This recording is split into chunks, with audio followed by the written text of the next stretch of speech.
Okay, good morning, everybody. Hope everybody is well. Happy Monday. Hope everyone's doing amazing. Welcome to the Boost, talking about the idea of identity and what identity does for us. This really is all connected to actions, means, goals. Like this, it's all interconnected. This stuff. Identity. Know that it exists so that you can deal with it. That over the course of your life, you've formed an identity. And if you've gotten complimented over that identity, it will impact your decision making regards to that identity. This happens sometimes in careers. I don't know how you were raised, but many people are raised in a world where certain careers are considered to be respectable and certain not respectable. And opportunity is lost because there may be a career in an area that is not as respectable. And so people will forego opportunities because it's not as respectable to do this than this. Or I'm a lawyer, or I'm a doctor, or I'm an executive. It's beneath me to do this, or that. And so what happens many times in life is that what drives our decision making, what drives our spending habits, what drives how we feel about ourselves is really an identity formed by compliments. We've gotten positive feedback about something. Our brains taught ourselves that that thing that I got positive feedback on is good, right? Because it feels good to get complimented, right? Social acceptance is part of our survival. Our brain inclines towards it. They do more of it, right? I believe Will Smith. I think Will Smith wrote a book just recently. I think it just came out like a few weeks ago. I think it's called Will. In that book, I saw a piece on it. I think I didn't read the book, but I think what he speaks about in there, maybe some of you did. He speaks about this idea that he used humor and comedy and bravado to entertain his father, who was abusive to his mother. So growing up, whenever his father would sort of maybe drink too much or get a little enraged, he had no way to protect his mom. So what he did was he would make jokes or make things lighter or entertain, and it worked. And so he learned that whenever you're in a room, you're the funny man. He learned that your role is comedy. Your role is entertainment. And he held on to that his whole life. So when he's in a room, he has to be funny, and he has to be entertaining, and he has to be making people having a good time, because that's who he is. That character that he built in his own mind, that character, listen, it served him pretty well. I mean, the guy created an incredible career from it. And so he used it positively. But as he was uncovering his life, he was learning that wasn't fully him. That was a character. It was an identity that he adopted because he got the right positive feedback early in his life. Right? Think of an identity like something you dress up as. The next holiday coming up in the Jewish calendar is Purim. Purim is a holiday where you get dressed up. You masquerade. And it reminds you that people get dressed up. The world is not what it seems. There's a deeper reality that may not be present in the things that we look at every single day. And that's what draws you towards the way God runs the world. It's a deeper spiritual message than just get dressed up. Kids just having fun getting dressed up. But the people that are studying the holiday understand that it's an exercise of knowledge where God says, you see them all dressed up? You know that's not real? Guess what? Half of what you do is not real too. And that person who thinks like they're so powerful, they're not real. I give the power. This world isn't as real as you think. So stop being so overwhelmed by this world and start realizing there's something behind the scenes. So just like you're not thrown, you don't actually believe that your next door neighbor is a pilot, he's dressed up, and his whole kids aren't pilots and stewardesses.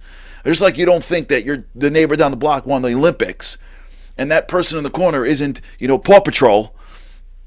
Don't think that they are as powerful or as this. No. There's a deeper reality that I run this world. Identities are ways that we dress ourselves up without even knowing we're doing it, because we incline towards feeling accepted. And what makes us feel accepted is doing more of the things that we had been accepted by. And this is a big deal in life, because even people that are counterculture, many times they're counterculture because that's how they were accepted. They were rule breakers. That's where their success came, from the back of the room, from people in the hallway. A normal, regular human being, even if they seem like they are anti, even if they seem like they are different, we're all the same.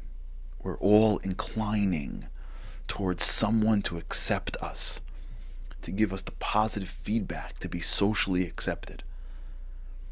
And we put on garments called identities that are subconsciously wired in our minds to maintain that.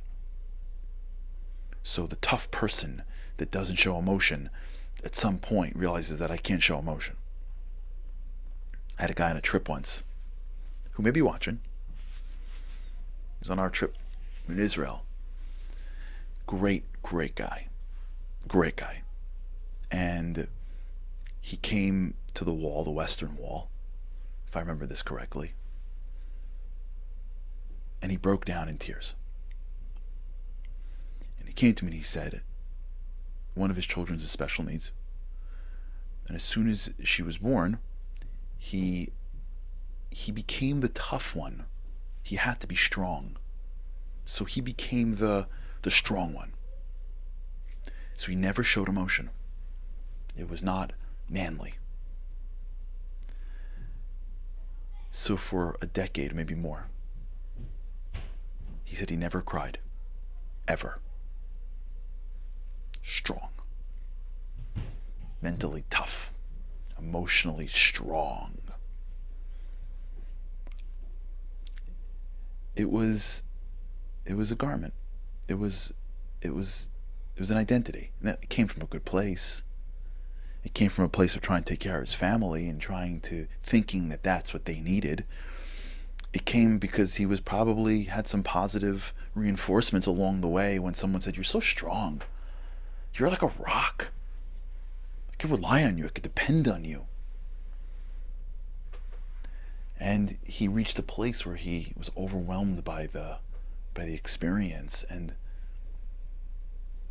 it brought him to tears, and something opened up inside him that was shut down for so long.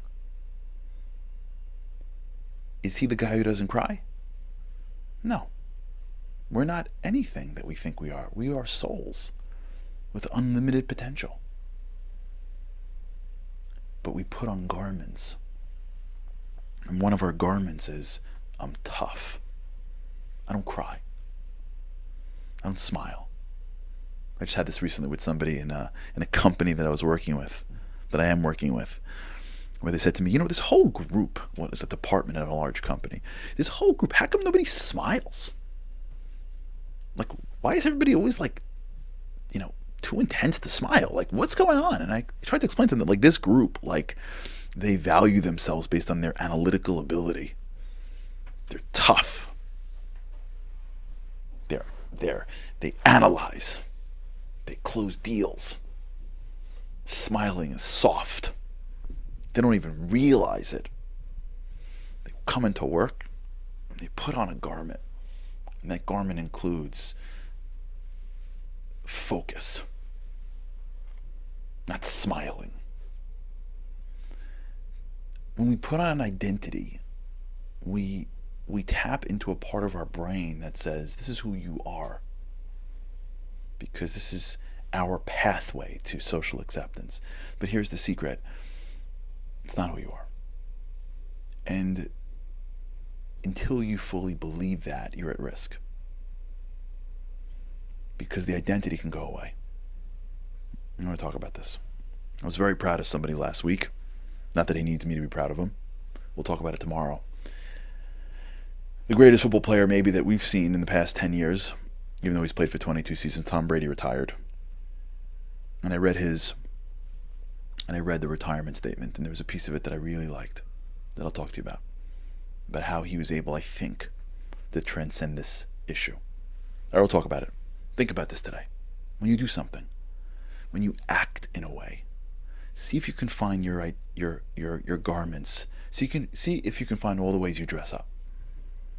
In work, home, to this friend, to that friend, when talking to this person. You ever have that? Like all of a sudden now, like you're more into wines because that guy knows wines and you don't even know wines. You ever play that game? Think about it. All right, everybody. Have an awesome day. With God's help, I cannot wait to see you again tomorrow. Have a great day. Living on a lifeline.